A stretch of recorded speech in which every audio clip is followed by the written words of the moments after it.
A paz do Senhor, irmãos e irmãs. Estamos aqui para trazer uma palavra de reflexão para você que está nos ouvindo. A palavra fica lá em João 9, do versículo 1 até o versículo 9. Diz assim a palavra do Senhor: a cura de um cego de nascença. E passando Jesus, viu um homem cego de nascença.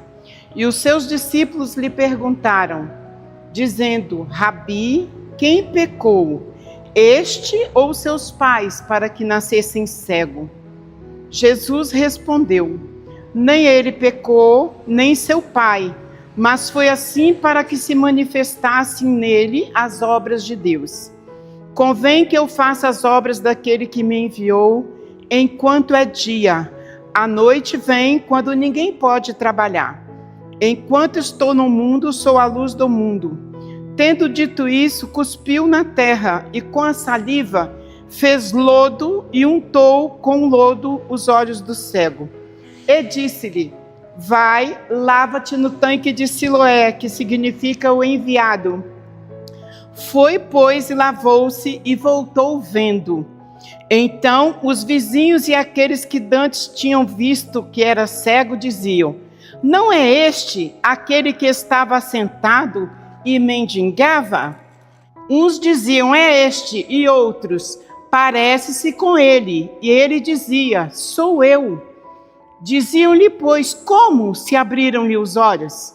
E ele respondeu e disse-lhe: um homem chamado Jesus fez lodo e untou-me os olhos e disse-me: vai ao tanque de Siloé e lava-te.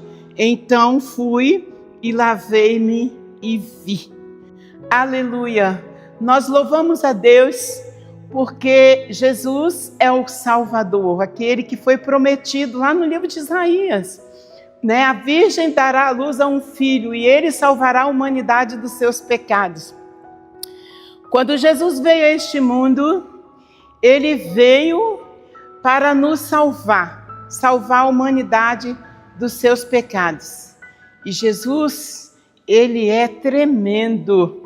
A Bíblia fala que lá no livro de Lucas está registrado aonde cumpriu isso que acabamos de ler para você. Lucas capítulo 4, versículo 17, 18 e 19 diz assim: e foi-lhe dado o livro do profeta Isaías, e quando abriu o livro, achou o lugar em que estava escrito: o Espírito do Senhor é sobre mim, pois que me ungiu para evangelizar os pobres, enviou-me a curar os quebrantados de coração e a pregoar liberdade aos cativos, a dar vista aos cegos, a pôr liberdade aos oprimidos e anunciar o ano aceitável do Senhor.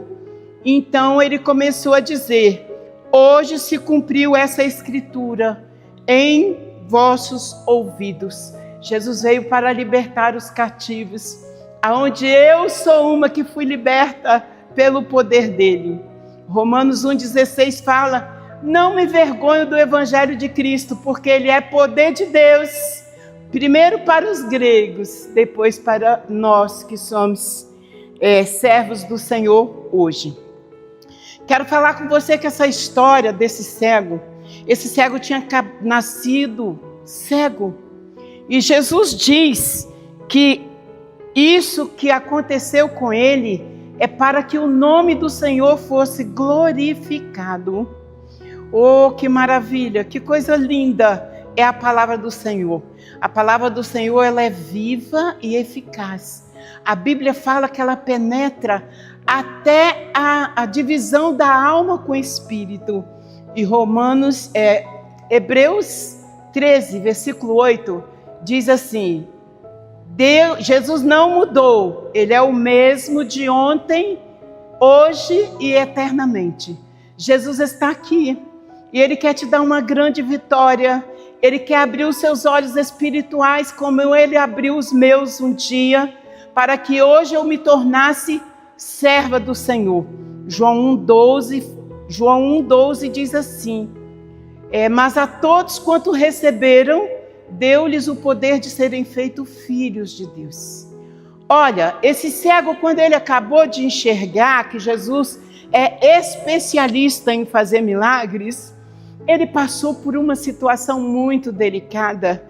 Até da sinagoga ele teve que ser expulso, porque eles queriam que ele negasse o nome de Jesus. Mas ao nome de Jesus, ninguém pode negar. E o que Jesus faz também não. Sabe por quê? Porque quem tem experiência com Jesus jamais volta atrás. Milagre é coisa inquestionável. Chamaram a mãe daquele cego e os pais daquele cego, questionando aquele milagre que tinha sido feito. Sabe o que os pais responderam? Ele já tem idade suficiente, pergunta a ele. E quando chegaram para ele novamente para perguntar, ele começa a dar glória a Deus e aleluia. Ah, meu amado irmão, minha amada irmã, milagre é coisa inquestionável. Aquele que um dia recebeu o milagre do Senhor, ele jamais vai voltar atrás e jamais vai negar o nome de Jesus. Porque Atos capítulo 4, versículo 12, ele diz bem assim, olha: e em nenhum outro há salvação, porque também debaixo do céu nenhum outro nome há dado entre os homens, pelo qual devamos ser salvos. Quando Jesus partiu, porque depois da sua morte ele ressuscitou, ele se apresentou aos seus discípulos, lá em Atos. Aí, sabe o que aconteceu? Os seus discípulos falam bem assim, vendo Jesus subindo, porque há uma promessa a se cumprir. A promessa que ele vai voltar para buscar a sua igreja. Então o anjo fala bem assim, ó, não se atemorize, porque está vendo esse subir, porque é o mesmo que desceu um dia para nos buscar e nos salvar. Que você, com esta mensagem, comece a aprender a ouvir o Senhor, porque Amós 3,7 fala que certamente o Senhor Deus não fará nada sem antes avisar os teus servos, os profetas. Jesus quer ter intimidade com você. Aqueles que servem a Ele, que aceitaram a Ele como o Senhor e Salvador da sua vida, eles começam a ter intimidade com Ele. Foi o que aconteceu com esse cego. Ele foi curado e ele foi expulso da sinagoga. Ele teve que abandonar aquela antiga religião que ele servia, que não era verdadeira. Deus abençoe a sua vida, em nome de Jesus. Amém?